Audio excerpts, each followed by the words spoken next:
Hi viewers, ಇವತ್ತು ಏನು recipe ಅಂತಂದರೆ ಪನ್ನೀರ್ ರೋಲ್ ಹಾಗೆ ಲೇಯರ್ ಚಪಾತಿ ಎರಡನ್ನು ಹೇಗೆ ಮಾಡೋದಂತ ನೋಡೋಣ ಬನ್ನಿ. ಮೊದಲಿಗೆ ಚಪಾತಿಗೆ 1 ಕಪ್ ಗೋಧಿ ಹಿಟ್ಟು, ಅರ್ಧ ಕಪ್ ಮೈದಾ ಹಿಟ್ಟು, ರುಚಿಗೆ ತಕ್ಕಷ್ಟು ಉಪ್ಪು ಎಲ್ಲದನ್ನು ಹಾಕಿ ಚೆನ್ನಾಗಿ ಮಿಕ್ಸ್ ಮಾಡ್ಕೊಬೇಕು. ನಂತರ ಅದಕ್ಕೆ ಸ್ವಲ್ಪ ನೀರನ್ನು ಹಾಕ್ಬಿಟ್ಟು ಅದನ್ನು ಚೆನ್ನಾಗಿ ಕಲಿಸ್ಕೊಬೇಕಾಗುತ್ತೆ. ನಂತರ ಅದಕ್ಕೆ ಸ್ವಲ್ಪ ಎಣ್ಣೆನ ಹಾಕ್ಬಿಟ್ಟು ಚೆನ್ನಾಗಿ ನಾದ್ಕೊಬೇಕು. ನಾದ್ಕೊಂಡಿದ್ದಾದಮೇಲೆ ಒಂದು ಮುಚ್ಚಳನ ಮುಚ್ಚಿಬಿಟ್ಟು ಅದನ್ನು ನೆನೆಯೋದಕ್ಕೆ ಸೈಡಲ್ಲಿ ಎತ್ತಿಟ್ಕೋಬೇಕು. ನಂತರ ಒಂದು ಪಾತ್ರೆ ತಗೊಂಡು ಅದಕ್ಕೆ 1/4 ಸ್ಪೂನ್ ಧನಿಯಾ ಪೌಡರ್, ಅರ್ಧ ಸ್ಪೂನ್ ಖಾರದ ಪುಡಿ, 1/4 ಸ್ಪೂನಷ್ಟು ಗರಂ ಮಸಾಲ ಪೌಡರ್, ನಂತರ 1/4 ಸ್ಪೂನಷ್ಟು ಚಾಟ್ ಮಸಾಲ, ಹಾಗೆ ರುಚಿಗೆ ತಕ್ಕಷ್ಟು ಉಪ್ಪು, ಹಾಗೆ ಗಟ್ಟಿ ಮೊಸರನ್ನ ಹಾಕ್ಕೊಬೇಕಾಗುತ್ತೆ.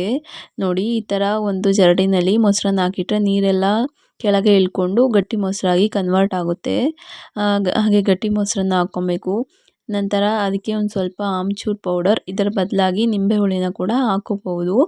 ಅದೆಲ್ಲದನ್ನು ಹಾಕಿ ಚೆನ್ನಾಗಿ ಮಿಕ್ಸ್ ಮಾಡ್ಕೊಬೇಕು. ಮಿಕ್ಸ್ ಮಾಡ್ಕೊಂಡಿದ್ದಾದಮೇಲೆ ಉದ್ದಗೆ ಹೆಚ್ಚಿರುವಂಥ ಈರುಳ್ಳಿ, ಕ್ಯಾಪ್ಸಿಕಮ್, ಹಾಗೆ ಇದು ಕೊತ್ತಂಬರಿ, ಹಾಗೆ 100 ಗ್ರಾಮಷ್ಟು ಪನ್ನೀರ್, ಇದೆಲ್ಲದನ್ನು ಕೂಡ ಹಾಕಿ ಅದನ್ನು ಚೆನ್ನಾಗಿ ಮಿಕ್ಸ್ ಮಾಡ್ಕೊಬೇಕು. ಎಲ್ಲದಕ್ಕೂ ಆ ಮಸಾಲೆ ಹತ್ತೋ ಹಾಗೆ ಮಿಕ್ಸ್ ಮಾಡಿಕೊಂಡು ಅದನ್ನು ಮ್ಯಾರಿನೇಟ್ ಮಾಡೋದಕ್ಕೆ ಸೈಡಲ್ಲಿ ಎತ್ತಿಟ್ಕೊಬೇಕು.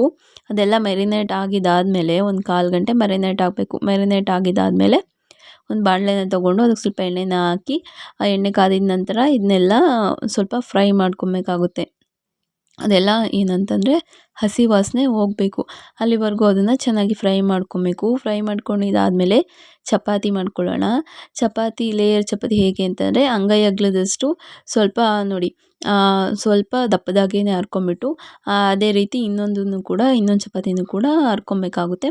ಹರ್ಕೊಂಬಿಟ್ಟು ನೋಡಿ, ಸ್ವಲ್ಪ ಮಧ್ಯಕ್ಕೆ ಹಿಟ್ಟು ಅಥವಾ ಎಣ್ಣೆ ಏನಾದರೂ ಹಾಕ್ಕೊಂಬಿಟ್ಟು ನಂತರ ಅದ್ರ ಮೇಲೆ ಇನ್ನೊಂದು ಚಪಾತಿನ ಕೂರಿಸ್ಬಿಟ್ಟು ಅದನ್ನು ಹರ್ಕೊಬೇಕು. ಹರ್ಕೊಂಡಾಗ ಲೇಯರ್ ಚಪಾತಿ ರೆಡಿ ಆಗುತ್ತೆ. ಅದನ್ನು ಮಾಮೂಲಿ ಚಪಾತಿನೆಲ್ಲ ಹೇಗೆ ಬೇಯಿಸ್ಕೊತೀರೋ ಹಾಗೆ ಬೇಯಿಸ್ಕೊಂಡ್ರೆ ಚಪಾತಿ ರೆಡಿಯಾಗಿರುತ್ತೆ.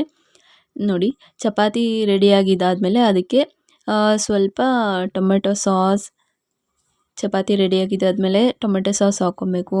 ನಂತರ ಅದಕ್ಕೆ ಸ್ವಲ್ಪ ಚೀಸ್ ಸ್ಪ್ರೆಡನ್ನು ಹಾಕ್ಕೊಂಡು ಅದನ್ನೆಲ್ಲ ಚೆನ್ನಾಗಿ ಮಿಕ್ಸ್ ಮಾಡಿ ಚಪಾತಿ ಅಗಲಕ್ಕೂ ಸ್ಪ್ರೆಡ್ ಮಾಡಬೇಕು. ನಂತರ ಅದಕ್ಕೆ ಆವಾಗಲೇ ಏನು ರೆಡಿ ಮಾಡ್ಕೊಂಡಿದ್ವಲ್ಲ ಪನ್ನೀರ್ದು ಮಸಾಲೆ, ಅದನ್ನೆಲ್ಲ ಹಾಕಿ ನಂತರ ಅದಕ್ಕೆ ಹಸಿ ಈರುಳ್ಳಿನ ಹಾಕ್ಬಿಟ್ಟು ಅದನ್ನು ರೋಲ್ ಮಾಡಿಕೊಂಡ್ರೆ ನಮ್ಮ ಪನ್ನೀರ್ ರೋಲ್ ರೆಡಿಯಾಗಿರುತ್ತೆ. ಹೀಗೆ ನೋಡಿ ಎಷ್ಟು ಯಮ್ಮಿಯಾಗಿ ಕಾಣಿಸುತ್ತೆ. ಓಕೆ ಫ್ರೆಂಡ್ಸ್, ಪ್ಲೀಸ್ ಲೈಕ್ ಮಾಡಿ, ಶೇರ್ ಮಾಡಿ, ಹಾಗೆ ಸಬ್ಸ್ಕ್ರೈಬ್ ಮಾಡಿ. Thank you.